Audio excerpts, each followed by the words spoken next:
어른들이라고 해서 다 알지 못해요. 어렵다. 이 세상은 고난이다. 내 모습을 하고 있네. 나는 뭘 좋아하지? 나는 어떤 사람이지? 뭐 이런 것들. 이렇게 조금씩 세상을 맛보는 시기여야 한다는 거죠. 안녕하세요. 기현입니다. 오랜만이에요. 오늘 제 채널에 처음 오신 분들은 반갑습니다. 다시 오신 분들도 반갑습니다. 저를 간단히 소개하면요. 박기현이라고 합니다. 남편 김창민과 함께 사업도 하고 있고 여행도 다니고 하면서 인생을 어떻게 하면 이상적으로 살아갈 수 있을까 고민하고 생각하면서 그리고 행동하고 살아가는 사람입니다. 제가 방금 새해 복 많이 받으라고 말씀드렸나요? 까먹었는데 아무튼 설날이었죠. 그래서 저도 영상을 한번 스킵을 했습니다. 그리고 오랜만에 영상을 찍는데요. 어떤 영상을 만들면 좋을까 생각을 하다가 제 마음속에 팍 온 게 있었어요. 바로 청소년들에게 내 이야기를 전해보자 라는 생각이었어요. 물론 전부터 항상 생각해 왔던 건데 그날 또 삘이 와야지 그 영상을 찍을 수 있습니다. 왜 청소년들에게 무슨 이야기를 왜 전하고 싶냐라고 물어본다면 제 마음속에 안타까움이 있는 것 같아요.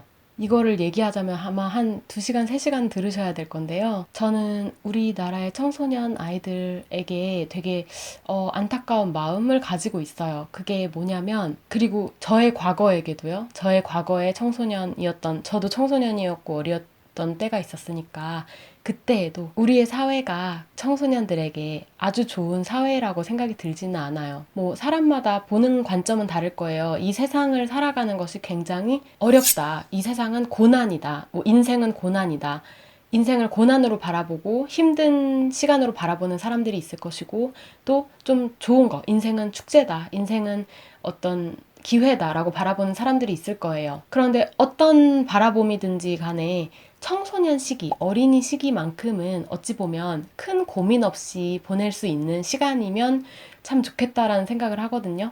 성인이 되어서는 이 사회의 치열함에 몸을 담고서 열심히 살아야 된다 하더라도 어떻게 보면 청소년 시기, 어린 시기만큼은 우리가 그 생계에 대한 고민을 치열하게 하지 않고도 조금 더 이 세상이 어떻게 돌아가는 건지 알아볼 수 있는 그런 시간이어야 된다고 생각을 하거든요. 물론 우리나라뿐만 아니라 많은 가난한 나라나 아니면 전쟁이 있는 나라나 이런 곳은 아이들이건 뭐 청소년이건 너무나도 열악한 환경에서 일을 하면서 지내야 되는 것도 맞지만요. 그런데 우리 사회는 사실 그러한 열악한 상황은 아니고 경제적으로는 열악한 상황이 아님에도 불구하고 아이들은 자유를 누리고 살지는 못하고 있어요. 그러다 보니까 이 인생의 어떤 기쁨이나 이런 것들을 마구 맞이할 수 있는 시기에 어떻게 보면 굉장히 많은 것들을 어깨에 짊어지고 무게, 그 학업 스트레스나 이런 것들을 가지고 있는 상황이라고 생각을 하고요. 제가 학원에서 일도 해봤고 뭐 교회에서도 해봤고 여러 가지로 청소년들과 이렇게 접했던 적들이 많았어요. 그럴 때도 항상 조금의 안타까움을 가지고 있었고 어쩔 때는 그런 이야기를 하기도 했죠. 공부가 전부는 아니야. 왜 공부를 열심히 해야 하지? 이런 이야기를 조금씩은 하긴 했어요. 왜냐면 공부로 인해서 많이 스트레스 받는 아이들을 너무 많이 봤기 때문에 우리 사회가 아이들의 행복을 앗아가고 있다라는 생각마저 들었어요. 많이 들었어요. 그치만 그럼에도 불구하고 저 역시 인생에 대해서 완전히 그러니까 너무 이해가 적었기 때문에 저도 섣불리 무언가를 말해주기는 어려웠었거든요. 하지만 제가 예전보다는 지금 인생에 대해서 조금 더 이해를 하고 있다고 저 스스로 생각을 하고 새로 제가 얻은 깨달음들이 많기 때문에 이런 것들이 뭐 정답은 아닐지라도 제가 같이 나눌 순 있다고 생각을 했어요. 바로 그냥 본론으로 들어가서 첫 번째 이야기부터 시작을 해볼게요. 첫 번째로 제가 청소년들에게 하고 싶은 이야기는 우리의 존재는 그 자체로 소중하다는 거예요. 제가 요즘에 주 3일을 일하고 여가 생활을 보내고 있는데 여러 가지 생각을 많이 하고 책도 많이 읽어봤어요. 그런데 저에게 오는 생각 중에 이런 생각이 있었어요.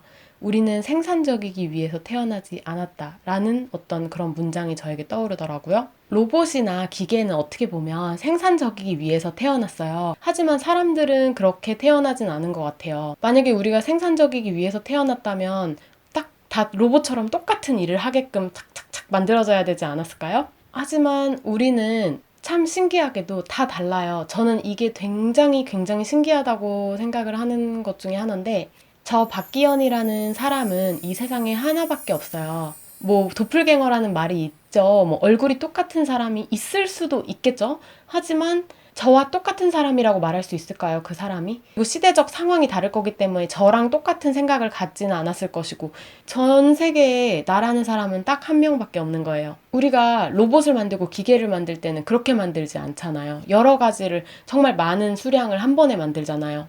그러니까 우리는 정말 많은 돈을 벌거나 많은 것을 생산하거나 그러기 위해서 태어난 존재는 아닌 것 같아요. 우리는 이렇게 단 하나의 존재이잖아요. 제가 좋아하는 얘기가 우리는 한정판이야. 딱 한 개밖에 없는, 이 세상에 딱 한 개밖에 없는 사람이야. 그렇기 때문에 너무나도 소중하잖아요. 그래서 우리가 우리의 가치, 소중함을 높이기 위해서 반드시 공부를 잘해야 한다거나 좋은 직장에 들어가야 한다거나 어떤 이런 것들을 해야지만 우리가 소중해지는 건 아니에요. 우리는 사람들을 평가하잖아요. 너무 재밌죠? 재밌다고 해야 될까요? 웃기다고 해야 될까? 슬프다고 해야 될까요? 고등학교의 그 수능을 보시면은 1등급부터 9등급으로 사람을 나누게 돼요. 그래서 너는 1등급이야, 너는 9등급이야 라고 말을 하거든요. 그런데 과연 사람들이라는 게 그렇게 일렬로 다 이렇게 줄 세울 수 있는 것일까요?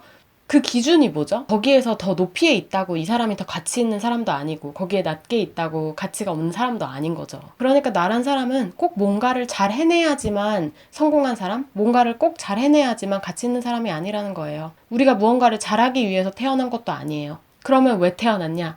그건 이제 찾아가야죠.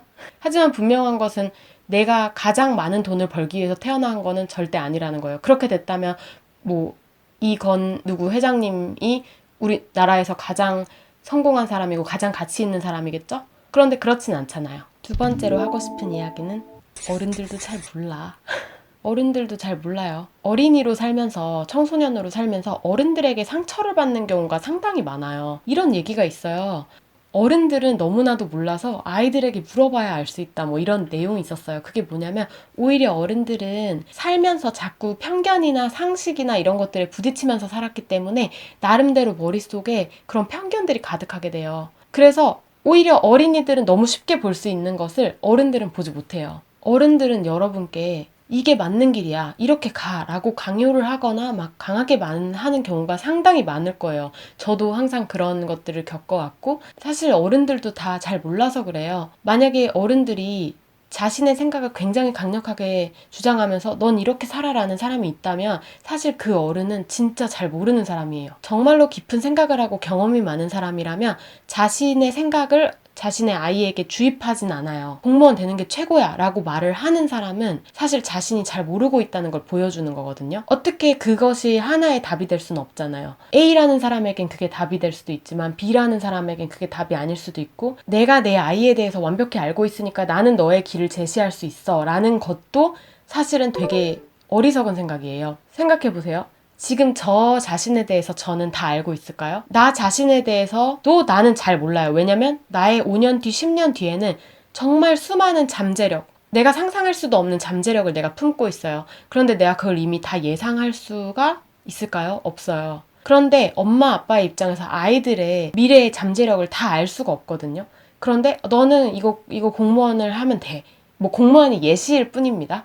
예를 들어 저는 그걸 되게 많이 들었거든요.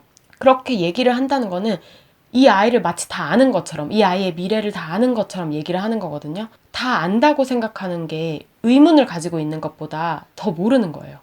제가 청소년한테 얘기한다고 해놓고 너무 어렵게 얘기하나요? 그러니까 제가 말씀드리고 싶은 건 어른들이라고 해서 다 알지 못해요. 그렇기 때문에 우리는 우리의 생각을 알아가야 되고 내 답을 내가 찾아가야 돼요. 어른들의 말이라고 100% 따를 필요도 없고 100% 맞는 것도 아니라는 거. 그럼 나도 모르는데 어른도 모르면 어떡하냐. 우린 다 그걸 찾아가는 사람들이에요. 세 번째로 청소년 시기에 해야 될 일은 딱 하나예요. 이에 대해서 많은 분들이 공부라고 얘기를 할 거예요. 넌 지금 학생이잖아. 너는 공부할 때야. 공부만 해. 이 얘기 정말 많이 들었거든요. 근데 제가 생각할 때 청소년 시기에 사람들이 해야 될 일은 뭘까 생각을 해봤는데요. 알아보는 거예요. 나에 대해서 알아보고 세상에 대해서 알아보는 거. 이거는 저의 생각이기도 하지만 제가 캐나다 선생님들과 대화를 하면서 들었던 얘기인데요. 교육의 목적이 무엇이냐라는 얘기를 했을 때 어떤 선생님이 그러더라고요. 나를 알아보고 세상을 알아보는 거. 그게 이제 캐나다 교육에서 조금 중심을 두고 있는 부분이다라고 얘기를 하더라고요. 왜냐하면은 이때는 아직 우리가 세상에 태어나서 알아본 지 10년, 15년 밖에 안 된 상태. 그러면 우리가 모르는 게 많잖아요. 그럼 이때는 알아가는 게 목적인 거지 내가 뭔가를 성취해야 될 시간이 아니에요. 세상을 맛보고 세상에 이런 게 있구나. 저런 게 있구나. 나는 뭐지? 나는 태어나 봤는데 내 모습을 하고 있네. 그럼 나는 뭘 좋아하지? 나는 어떤 사람이지? 뭐 이런 것들. 이렇게 조금씩 조금씩 세상을 맛보는 시기여야 한다는 거죠. 제가 생각할 때는 이 시기에는 내가 뭔가를 성취해야 돼. 내가 무언가를 해야 돼. 대단한 일을 해야 돼. 막 공부를 잘해서 막 1등을 해야 돼. 이런 부담을 가지지 않는 것이 정상이라고 생각을 해요. 저는. 하지만 저는 그런 부담을 많이 안고 있었어요. 중고등학생 때. 한국에서는 고등학생들이 매일 10시에 학교가 끝나잖아요. 저도 그랬었거든요. 저도 이게 당연하다고 생각하고 한 번도 거의 야자 뺀 적이 딱 한 번밖에 없다. 한 번 땡땡이 친 적 딱 한 번밖에 없는데 근데 제가 이제 캐나다 선생님들이랑 일하면서 캐나다 사람들 보니까 3시 반에 끝나더라고요. 고등학생들이. 3시 반에 끝나서 그냥 그 뒤에는 다 자유시간이더라고요. 지금 우리 현실 상황이 그렇기 때문에 아마 그러면은 나는 야자를 안 하고 나를 탐구해볼까? 이렇게 하는 게 쉽지는 않을 거예요. 내가 아직 그렇게 막 결심을 하고 뭔가 변화를 일으키고 하기에 지금은 부담스럽고 나는 일단 대학을 잘 가야 되겠다 하면 그것도 좋은 생각이에요. 현실적인 생각이죠. 그렇다면 저는 대학 생활을 기다리면서 좀 고등학교 끝나면 빨리 그 탐구의 시간을 가지기 시작했으면 좋겠고요. 하지만 지금이라도 내가 나를 찾아서 뭔가 세상의 어떤 것을 배우기 위해서 탐구하러 내가 떠나고 싶다라고 한다면 저는 그것도 가능하다고 생각해요. 사실 주변에 그런 예시들이 없진 않아요. 하지만 그렇게 하려면 자신의 주관이 그 나이 때부터 벌써 뚜렷한 사람이어야 되겠죠. 그렇다면 그런 결정을 내릴 수 있을 거예요. 그렇게 내가 막 고등학교를 중퇴를 한다거나 아니면은 고등학교 때는 공부를 좀 딴 데에 놓고 다른 일을 한다거나 내가 하고 싶은 일을 한다거나 이런 용기가 부족하다면 일단은 시류를 따라가되 그래도 언제나 생각하는 것을 잊지 않으셨으면 좋겠어요. 네 번째 팁이 이어지는 건데요. 생각하는 힘을 기르는 것이에요. 제가 생각했을 때 제가 교육에 관심이 굉장히 많아서 나름대로 생각을 계속 해보고 있고 전에도 해봤는데 교육의 목적은 뭘까? 내가 아이들을 교육을 한다면 그 목적은 무엇이 되어야 할까? 라는 생각을 했을 때 저는 개인적으로 그것을 생각하는 사람이 되는 거.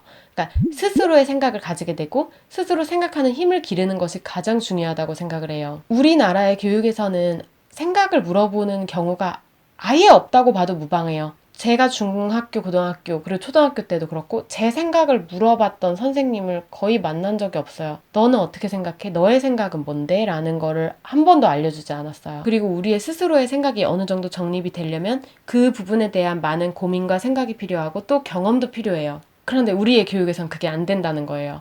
하지만 여러분은 그 교육과 별개로라도 언제나 아셔야 돼요.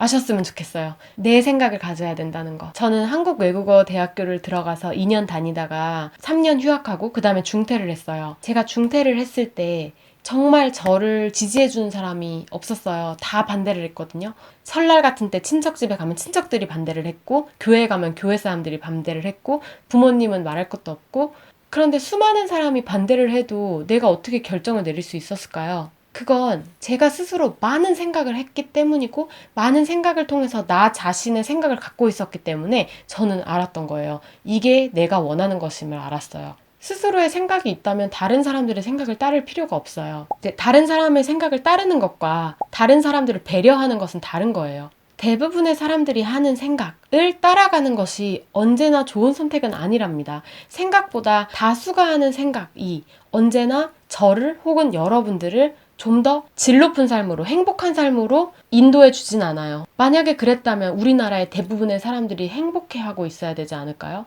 왜 우리나라의 대부분의 사람들이 힘들어하고 불행해하고 자신의 삶에 만족하지 못할까요? 언제나 스스로의 생각을 가지셔야 합니다. 다섯 번째로 얘기하고 싶은 건 세상에는 문제가 많다는 것을 인지하는 거예요. 세상은 완벽하지 않아요. 세상은 굉장히 망가져 있어요. 이상한 일들이 수없이 많이 일어납니다. 저는 어릴 때 우리 가정에서부터 굉장히 말도 안 되는 일들이 벌어지고 있었음에도 불구하고 아이의 순수한 마음을 가지고 있었어요.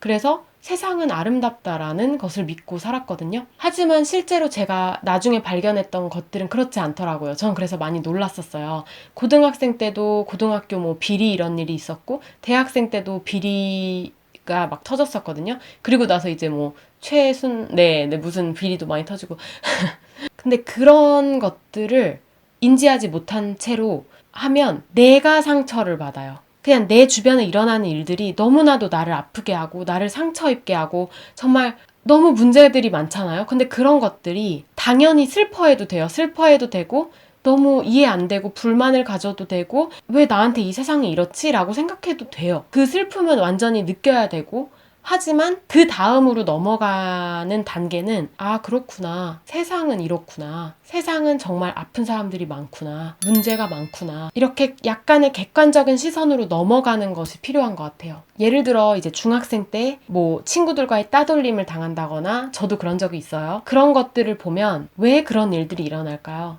이 세상이 너무나도 지금 많은 부분에서 문제가 많기 때문에 일어나는 일이에요. 근데 그것을 나의 잘못으로 돌리기보다는 아, 이 세상에 이렇게 많은 문제가 있구나 라는 거를 느꼈으면 하는 거예요. 그러니까 이 세상에는 너무 비합리적인 일, 불합리적인 일, 이상한 일들이 많이 일어나고 있기 때문에 이런 일들이 일어난 것은 놀랍지만 이해가 돼. 슬퍼는 하지만 약간의 객관적인 시각으로 바라볼 수 있는 거죠. 그래서 그것을 나의 잘못만으로 돌리지 않는 거. 저도 굉장히 이제 가정 환경 이런 문제로 어렸을 때 굉장히 많은 힘든 일이 있었어요. 근데 그런 것들도 당연히 그 속에 있는 사람은 그렇게 느끼기가 쉽지는 않을 거예요. 쉽지는 않고 왜 나에게 이런 일이? 왜 나한테 이렇게 힘든 일이 일어나지? 이 세상은 살기가 싫어. 너무 힘들어. 맞아요. 그게 많은 경우에 우리가 피해자인 경우가 많죠. 특히 어릴 때는. 그렇지만 우리는 그래도 우리가 할 수 있는 방법은 둘 중에 하나예요. 완전히 그래서 포기를 하거나 아니면 희망적인 방향으로 바라보고 나아가거나 둘 중에 하나거든요. 제가 생각했을 때 이 세상을 바라보는 태도는 이 세상이 많이 문제가 있구나. 하지만 그래도 이 상황에서 나는 어떻게 해야 할까? 만약 여러분들이 따돌림을 겪고 있다면 그것 역시 사람들의 문제예요. 나의 문제라고 생각하기보다는 이 세상이 정말 엉망진창이어서 이런 일이 일어나는구나 라고 생각을 하시면 좋겠어요. 하지만 그래도 우리가 그 상황을 인지한 후에는 조금 더 희망적인 생각을 할 수 있게끔 이런 것들을 우리가 찾아가는 거예요. 세상은 완전하지 않으니까 애초에. 제가 얘기를 하다 보니까 청소년들에게 말을 한다고 해놓고 너무 알아듣기 힘들게 얘기를 한 것 같아요. 그래서 제가 되게 죄송하고요. 다음에 혹시 여러분들이 댓글로 너무 뭔 말인지 모르겠어요. 무슨 말이에요? 하면 제가 다시 한번 조금 더 쉬운 얘기로 전달을 해보도록 하겠습니다. 지금 여러분들이 어떤 상황에 있는지는 모르겠지만 힘든 상황에 있다면 힘내라고 그곳에서 조금 더 잘 버티고 우리 좀 더 희망을 향해서 나아가자고 얘기를 하고 싶고요. 청소년으로서 이 상황을 바꾸는 일들을 할 수 있는 게 굉장히 없거든요. 사실 적어요. 그렇기 때문에 사실 조금의 버팀이 필요한 것 같기도 해요. 내가 20살이 되고 나면 그래도 성인이 되니까 내 스스로 결정하고 내가 하고 싶은 걸 할 수가 있는데 청소년으로서 그게 굉장히 힘들거든요. 아무튼 너무 긴 얘기를 한 것 같아서 오늘은 여기까지 할게요. 그럼 여러분들 댓글로 여러분의 생각 알려주시고요. 그럼 전 이만 가볼게요. 다음 영상에서 또 봐요. 안녕.